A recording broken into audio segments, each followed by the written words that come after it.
I'm going to explain chapter older than history. This chapter that is written by Mark Twain. So without any delay, I'm going to explain this chapter. With that, this is very important chapter of class 8, older than history. This is an extract from the book Following the Equator, A Journey Around the World, a travelogue by Mark Twain, the celebrated writer of classics such as Tom Sawyer and Huckleberry Finn, which detail his journey across the world in 1895. Means what? Extract means part. This part has been taken from the novel Following the Equator. The novel name is Following the Equator, and in that novel, a journey around the world. The part journey around the world, a travelogue. Travelogue means what? When you are writing any story while traveling, after all the observation. A celebrated writer means what? He was having very good respect in classical stories, especially the Tom Sawyer and Huckleberry Finn, which detail his journey across the world in 1895. And this book tells about his journey that was happened in 1895. Twain traveled through India too, which was ruled by British at the time. Now that time when Twain traveled through India, this India was being ruled by Britishers. Twain took the Twain took the time to explore and appreciate the land and the culture. The extract offers us the unique opportunity to read a non-fiction account for the Twain. Non-fiction means what? Fiction means not real, non-fiction means what? Real. So Twain spent a lot of time to India as well, and he explored many things about India's land and culture. Some of this perspective may be unusual and unfamiliar to us, but we must remember that this is a foreign account of India for more than a century ago. Perspective means what? His hope, ideas, views, thought. They may be unusual, different from us because when he explained about when he visited to this India, that time that time it was controlled by the Britishers, and this is the story of more than a century. So, without any delay, I am going to explain. The train journey to Banaras was all in daylight and occupied but a few hours. Means Mark Twain says that when he was going to Banaras, but by the train that was fully occupied means what? There was a full crowd, and it took few hours to reach over there. There was a change of cars about mid-afternoon at Mughal Sarai, if that was the name. Now cars means what? Train. He was continuously changing the trains until he reached to the place, and the name of that place is Mughal Sarai. He says, if I'm not wrong. And a wait of 2 hours there for the Banaras train, and there he waited for the 2 hours. We could have found a carriage and driven to the sacred city, but should have lost the wait. Now Twain says that there he could get another carriage to reach out the Banaras city, sacred city, but we should have lost the wait. But there he would not enjoy the waiting. In other countries, a long wait at the station is a dull thing and tedious. But one has no right to have that feeling in India. Now Twain says that when you are waiting at the station in other countries, definitely you feel very tedious. It's a boring thing, but that you cannot say in India. You have the crowd of people, the stir, the bustle, the confusion, the shifting splendors of clothes. Dear me. Now he said what, when he was standing, when he was waiting there at the station, he was getting crowd of people. They were roaming and here the stirring. There were lots of confusion and shifting splendor of clothes, and he was getting many colorful people. Means what, they were wearing different colors of clothes. Dear to me, that was they attracted to the twine. The delight of it, the charm of it are beyond speech, and the whatever the happiness he was getting, that the twine could not explain. The 2 hours wait was over too soon, and 2 hours waiting for another train that was passed very soon. We were still outside of the great city when we reached the hotel. Still, he did not reach the Banaras. Then before that, he reached to a hotel. It was a quiet and home-like house, inviting and manifestly comfortable. Now that hotel was very quiet and was giving home-like feeling and manifestly comfortable. You are looking comfortable. But we liked it annex better. Annex means beginning, entry. That was quite good extension of existing building. Annex better and went thither. And we moved towards we moved towards that hotel. It was a mile away, perhaps, and it stood in the midst of a large compound. And that was means what, it was having very good distance, and it was surrounded by a large compound, large area rather, and was built bungalow fashion. Even everything on the ground floor and veranda all around, and there was a bungalow veranda all around. They they have door in it in India, but I don't know why. And those rooms have doors as well, but Twine says I don't know why they were there. They don't fasten and they stand open, because he found that they were not closed, not fastened, and they were continuously open. As a rule, with the curtain hanging in the door space to keep out the glare of the sun. And what happened? Curtains were used. They were not allowing sunlight to enter the room. There was one tree in the compound and a monkey lived on it. There was one tree as well in that compound, and one monkey used to live over there. There was a softly creaking well close by, and a couple of oxen drew water from it. Creaking well means what, there was a what close well. Well means what, that water where from where we get the water. Creaking well close by, and couple of oxen, and oxen they were coming for having water from it by the hours and hour. Superintended by two Indians, and they were checked. They were controlled by two Indian people. Means what, they were controlling. They were taking care of those oxen. The tree and the wells were the only scenery, and so the compound was soothing and lonesome and satisfying place. The tree and well were good-looking scenery, pictures rather. So the compound was soothing and lonesome and satisfying. So that compound was very soothing, very attractive, lonesome, and it was satisfying place.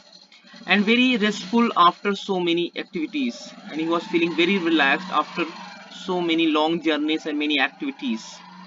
There was nobody in our bungalow but ourselves. There was no one except that Mark Twain.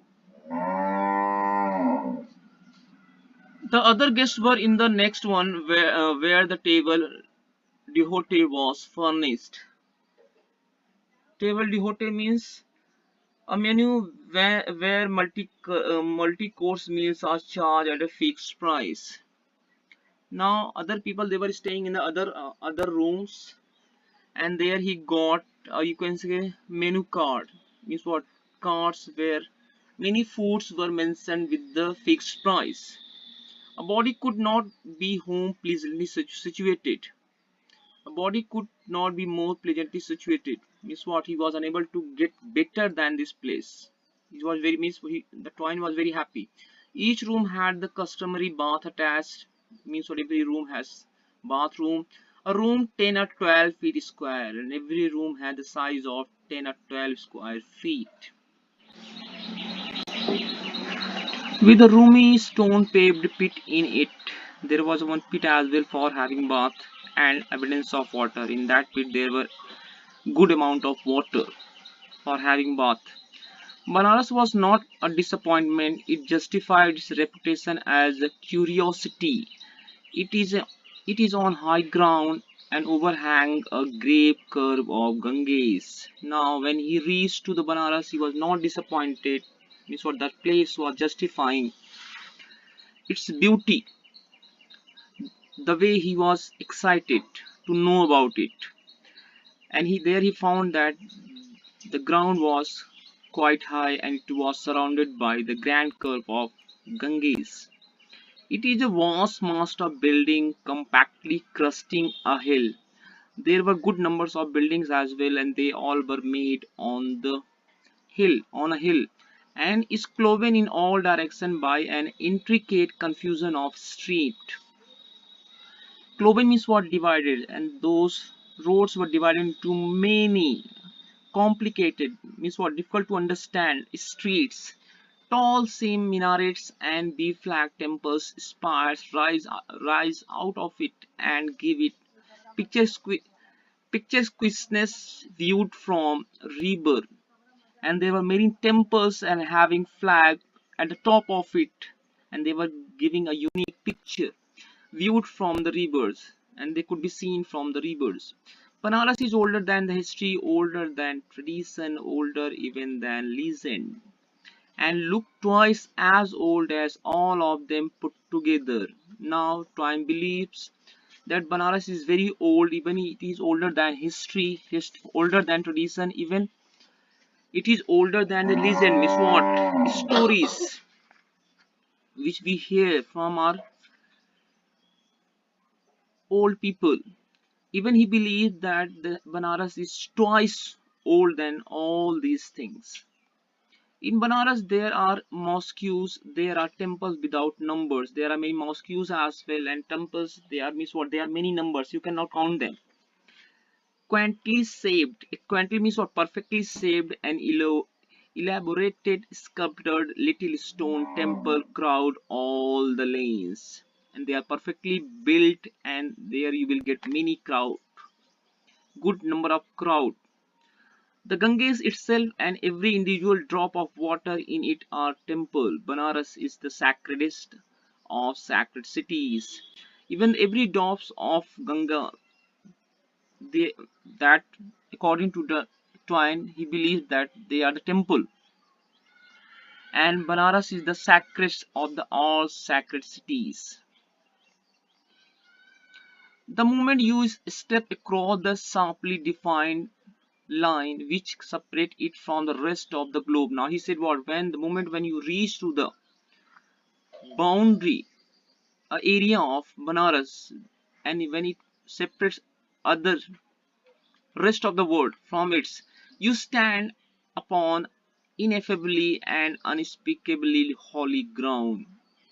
Ineffably means what? Extraordinarily. There you get the what? Extraordinary place. That place you which you cannot explain. The Ganges front in the supreme showplace of Banaras. The main show of the Banaras is Ganges that comes first. Its tall bluffs are solidly caked from water to the summit. Bluffs means what? Elevated structure are solidly caked from water to summit. They are perfectly divided from water to the top along a stretch of 3 miles, and they are stretched out almost 3 miles with a splendid jumble of massive and picturesque masonry.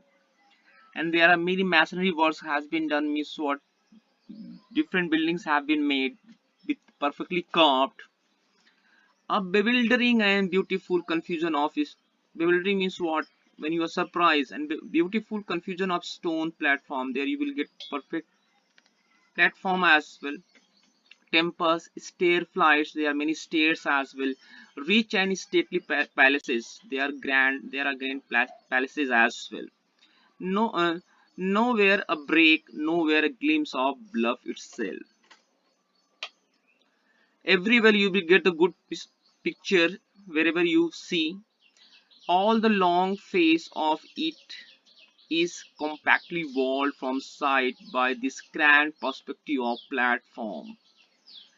And there at the side of the Gange, you get what many stairs. They are perfectly cramped, carved as we get when we go for the go any sacred place. There we get what many stairs for climbing.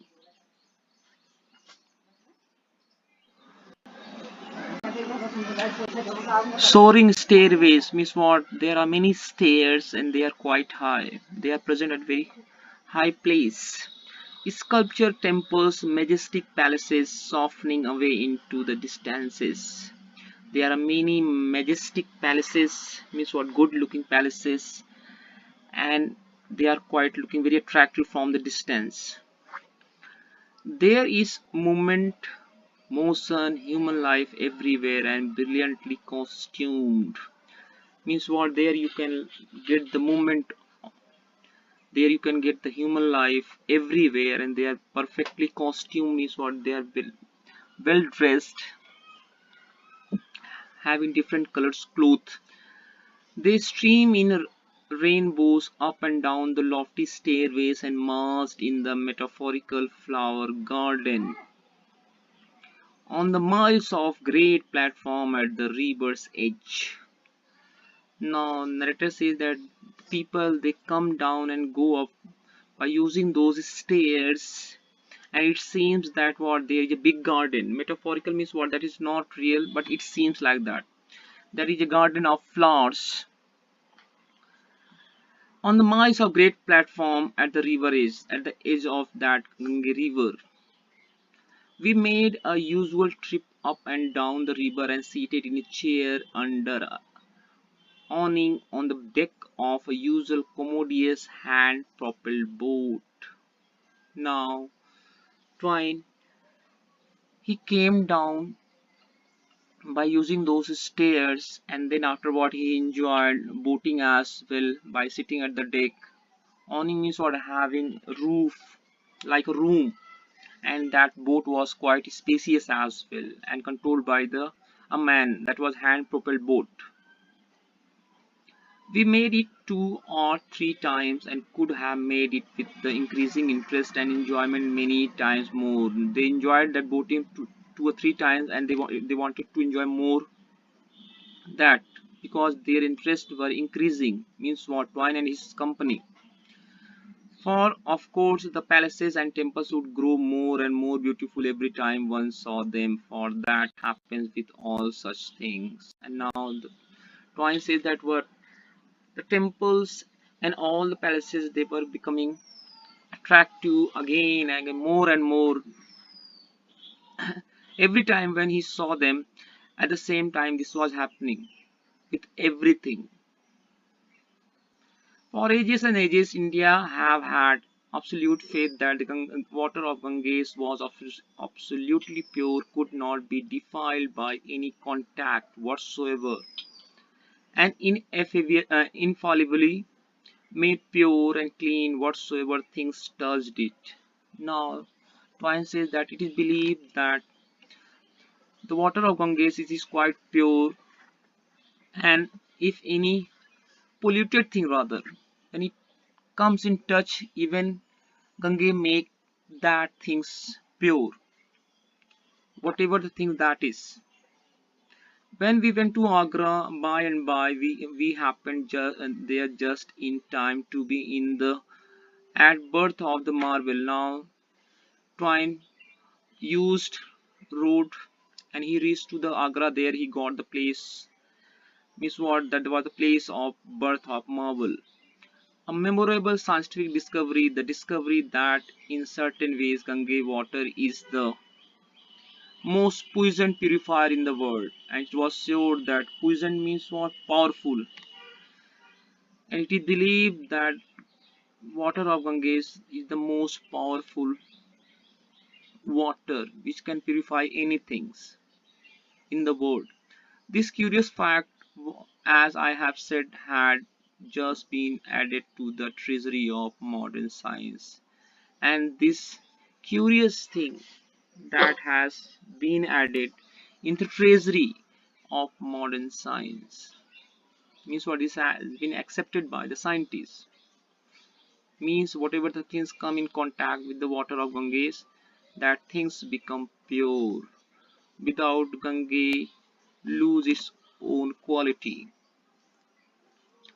It had long been noted as a strange thing that while Banaras is often afflicted with cholera, she does not spread it beyond her border. This could not be counted for. At the same time, it has been observed that many times Banaras was affected from the cholera, but this cholera did not spread beyond the Ganges boundary, and Ganges was not blamed for it. Mr. Hankin, the scientist in the employ of government of Agra, concluded to examine the water, and this conclusion was given by the Dr. Mr. Henkin when he went for checking the water of Ganges. He went to Banaras and made his test. He took water from the river. He added swarm after swarm of cholera germs to this water. Within 6 hours, they always died to the last sample. Now, Mr. Hankin, he took the water of Ganges and there he was keeping so many bacteria of cholera, and all the bacteria were getting died after 6 hours. How did the ancient Indians find out the water secret in those ancient Ganges? Had they germ scientists then? Now the narrator is very surprised at how ancient Indian people was knowing about this quality of Ganges. Were they the scientists, germ scientists? We do not know. We only know that they had a civilization long before we emerged from savagery. But instead of it, means what, they were having civilization and they were knowing how to come out from the savagery. Savagery means what, bad situation. So far as I am able to judge, nothing had been left undone either by the man or nature to make India the most extraordinary country that the sun visit on his ground. And now the Twain is quite sure that nothing has been left, means what, everything is perfect in India by its men and by the nature to make India extraordinarily beautiful, where the sun visit first. Nothing seems to have been forgotten, nothing's overlooked. Nothing has been forgotten and nothing has been overlooked, means what, all the things are present over there. Perhaps it will be the simplest to generalize her with one all a comprehensive name. At last he says, what, I can say only one thing with a comprehensive name about this India, that the land of wonder, that is the land of wonders. Now I I think you have understood my chapter. You have understood this chapter, and I hope this will help you to get good numbers in examination. And please subscribe my channel and share this picture with other students as well, so it would be helpful for them as well to get good marks. Thank you. Have a nice day.